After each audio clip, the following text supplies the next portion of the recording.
Hello and welcome to this special episode of Tea Time with me, Shaili Chopra. Today we have a very special guest, the one man who's been the Asian topper in golf for the week gone by, capping his week with a lovely finish at the British Open, not to miss that hole-in-one at a very treacherous hole that got everyone ecstatic.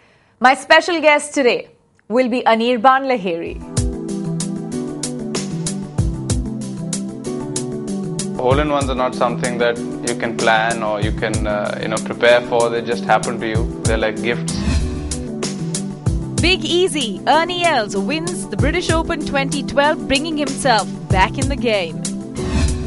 Indian CEOs glued to television screens as two Indians play the British Open. Tiger is always everyone's favorite. I like Ernie Els, great swing. And young women caddies will now guide tour pros on their tournaments here in India.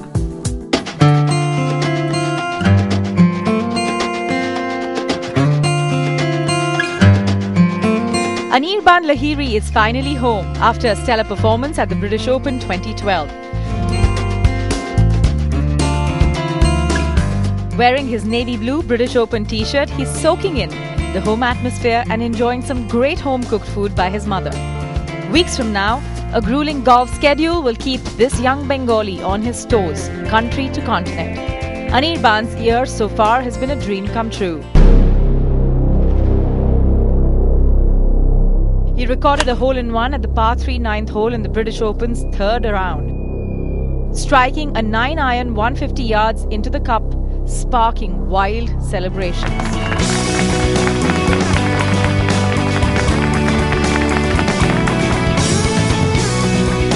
But all this play came with tremendous hard work, both mental and physical, as Anirban has turned to meditation in a big way. Finishing 31st at the British Open, the times ahead look good. The 25-year-old claimed his second Asian Tour title this year and in 2006 won the silver medal alongside Gaganjeet Bhullar at the Asian Games in Doha. He turned pro in 2007. Joining me now is the star of golf in Asia right now, Anirban Lahiri, who managed to close on a cool 31 at the British Open this time. Anirban, welcome to the show and thanks so much for joining us. Thank you. Good to see you back at home. Let's pick up what has been a dream week for a young gun like yourself. What does it feel? It's just been amazing time for me the last for 4 or 5 months. Right from starting with qualifying in March till all the way till the end of last week. I went there not expecting too much out of myself, and I'm really thrilled with everything that worked out. Was there any intimidation at any point, given that you were out there with the players who matter, among the only two Indians, you and Jeev Milkha Singh? Was it intimidating to be out there at the British Open playing? I think I was pretty much mentally prepared to have all the big names and the big players and to bump into them and to be sharing the same space with them. So in that sense, I went there mentally prepared. Also, having played a lot of big events in the past, I kind of knew what to expect. But yes, when you're out there and you've got all the greats in the game playing there, it can be a little intimidating, but I didn't let it overwhelm me this time. I think last time or a few times in the past when I've played big events, I've let it overwhelm me. I think one of the good things was that, both on the first and the second day I had good tee-off times. Right. I also played a practice round with Trevor Immelman on Monday, and I played well on Monday. So it kind of calmed my nerves when you play with a good player like that and you're playing well. You kind of put your own game into perspective, and that gives you confidence. How are the practice sessions? I'm guessing that's just the time when you can actually grab somebody's attention or let anyone have a word with you about your golf. What was it like? Well, the thing is, an event like the Open Championship, everybody's really focused and everybody's looking to do really well. So you don't really want to go and break anybody's routine, to start asking questions, especially when you're a first timer at an event like this. So I didn't really go up to too many people and disturb them. But yes, whenever I had the chance, I did interact with as many top players as I could. I had brief interactions with Vijay Singh. I played a practice round with Trevor Immelman. Also interacted very freely with all the players that I played with during the event. So it was a good learning experience. But I think while I was there, as far as advice was concerned, all of us pretty much went about doing our own thing, planning out our own strategies and mapping out how we wanted to play the course, and sticking to our own game plans. I'm sure plenty of people came up to you to talk about the way you performed at the British Open, and having seen the highest Asian scorer out there for that particular week, it must feel good. What did people say to you about your hole-in-one? A big, big, big deal. Well, yeah, I think, hole-in-ones are not something that you can plan or you can, prepare for. They just happen to you. They're like gifts. And, you can't ask for a better gift, especially at an event like the Open Championship, at a venue like Lytham and St. Anne's. I think that's something that, I have to be really thankful that happened to me. I think it could have happened to anybody, but for some reason that it happened to me, and that, that's a fantastic, I wouldn't say achievement, it's a fantastic incident. And I think it's a great platform for me. It gives me a lot of confidence, going into the future.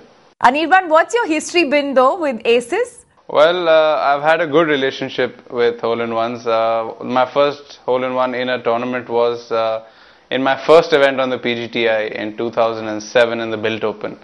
And, it was on the 71st hole of the event. And, that helped me gain about 5 or 6 spots on the leaderboard. And that kind of helped me get a country spot for the Asian Tour in 2008. So I think that was a very key hole-in-one for me way back in 2007. I think the next one that I had in an event was last year at the Hong Kong Open, and this was my third in a tournament. Tell me, what has this game really meant for you, particularly the 1 week that went by? Yes, it was a dream week, one that you wanted a perfect end to, and it happened. However, what have you come back with? The lessons, the key takeaways, what it sort of takes you from here? Where does it take you from here? Well, if somebody told me that I would be the highest finishing Asian at the end of the week at the Open Championship, I wouldn't believe him, given the kind of field that was present. But all in all, it's I've gained so much of experience. We also played in rain, we played in cold, then the sun came out, and then the wind came out on Sunday. So we played in all kinds of weather conditions. Wet bunkers, dry bunkers, and links golf course. It was all-round experience for me. I think all kinds of weather conditions, the best field, to finish 31st in my first Open Championship. I couldn't have asked for more. The fact that I did play consistently over 4 days, and I managed to keep myself mentally, in the moment and focus right through the event, they're huge positives for me. I think I couldn't have asked for more. And I've gained so much experience, so much confidence, having played with the best players in the world on one of the toughest layouts in the world last week was fantastic. You've always been looked at the guy who would expectedly say that my meditation helped me keep my golf on the course. How was it this time around? What kind of stuff did you feel inspired by and stick onto the fairways? Yeah, I think it's been a very important aspect of my golf, especially in 2012, after having rediscovered it early in the year.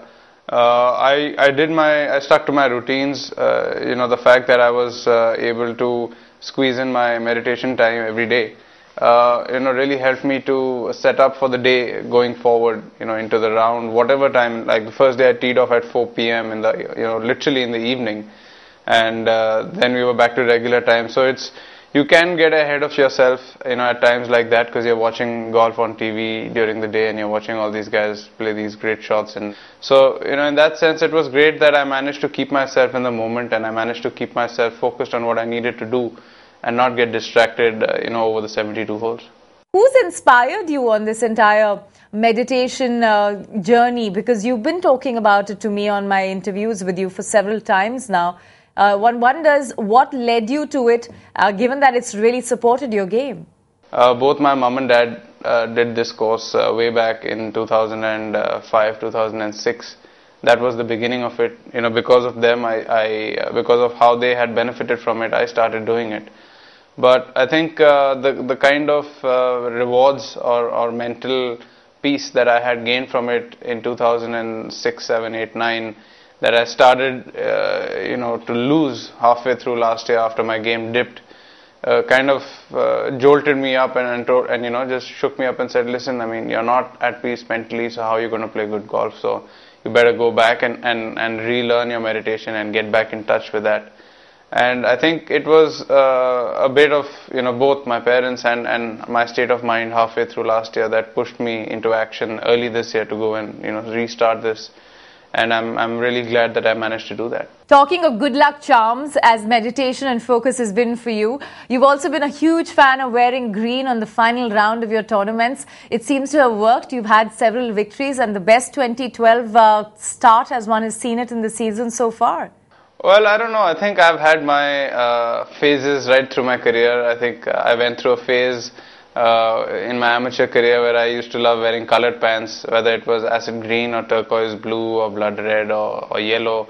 You know, I wore some very loud colors as an amateur, just turning pro.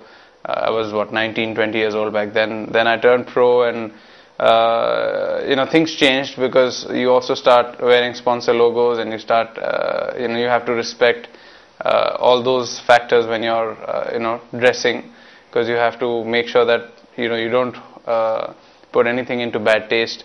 But yes, I think over the last few months, maybe a year or so, green has been my you know, color.